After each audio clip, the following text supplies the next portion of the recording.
اول ما تطب مدينه سمايلاند يلاقيك هاي ديلاب الهواء اللي يشوفوها اكبر ديلاب هواء موجود بمحافظه كركوك. اكيد اول يوم العيد راح تنفتح هاي ديلاب الهواء. وهسه جيت الحي العدن حدائق سمايلاند، تعال انا وياكم حتى نشوف الحدائق بعنا، وكل العروض موجوده بحدائق سمايلاند وسمايلاند اللي صار مول اوف كركوك. لا تنسون العروض اللي حكيت لكم عليه. تدرون مدينه سمايلاند ايش قد تصير الزحامات بالليل؟ اكيد الجاي لمدينه سمايلاند راح يعرف ايش قد عوائل تجي لمدينه سمايلاند. يا ترى ليش ما سالت نفسك هذا السؤال؟ لان المدينه حلوه ونظيفه، ومثل ما تشوفون هالجمال موجوده كلها بسمايلاند، واحلى شيء بيهم اي لعبه تصعدها امان. شلون؟ بكل لعبه خالي لك اقفاله، اخاف ما تسيطر وتخاف من اللعبه، هاي الاقفاله راح تحميك. هسه مثلا عساني بتاكيد وصاعد على هاي اللعبه بنفسي، بس هاي الاقفاله مثبتتني وما تخليني اتحرك. هاي القاعه المغلقه اللي تشوفونها بداخل حدائق سمايلاند كانت فقط للحيوانات، ولكن بسبب درجات الحراره شالوا الحيوانات منه، لان الحيوانات دائما احنا نعرف يدورون اماكن بيها بروده، لا هي حاره فد مره ولا هي بارده فد مره. تعالوا خلينا نكمل مشوارنا.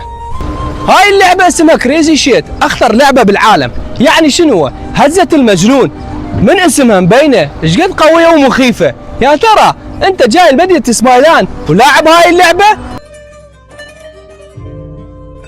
وشوف لي هاي اللعبه شلون تتحرك وشلون تاخذ دورانها. كريزي شيت سادس لعبه خطره بالعالم. يا ترى انت لاعبها؟ حتى مطيك شنو اعراضها؟ البي فقرات والبي قلب والبي سكر والبي ضغط والبي صرع، والحامل ما تقدر تصعد هاي اللعبه لان هاي اللعبه كلش قويه ومخيفه. انت جاي لي سمايلاند ولاعب هاي اللعبه؟ اكتب لي بالتعليقات. اخواني واخواتي بس شوفوا لي النظافه، شوفوا لي ترتيب الحدائق. هواي ناس تجي لمدينه سمايلاند من وراء حدائقها، بس هواي ناس تشكي تقول الزحامات لو يكثر بيها الشباب. بكل مكان تروحون لازم يصير الزحامات ويكثر بيها الشباب. الشباب هم بشر حالهم حالكم، يجون يتونسون ويلعبون. يعني شلون نمنع الشباب؟ اكيد ما يصير. نمنع العوائل؟ هم ما يصير.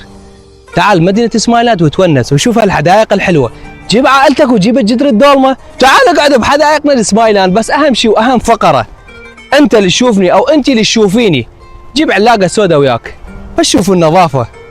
يا ترى يستحق نوسخها؟ اكتب لي بالتعليقات شنو رايك بالعلاقه السوداء. اذا ما جبت علاقه سوداء هم خالي لك حاويات.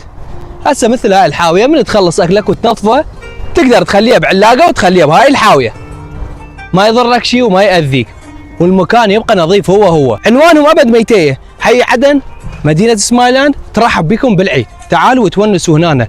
اكثر اسعارهم هنا 3000 دينار فقط، واقل اسعارهم 1000 دينار فقط. يعني من 1000 دينار لحد 3000 اكبر لعبه تشوفها بمدينه سمايلاند. بعد شو تريد ارخص من هيك؟ ومع السلامه.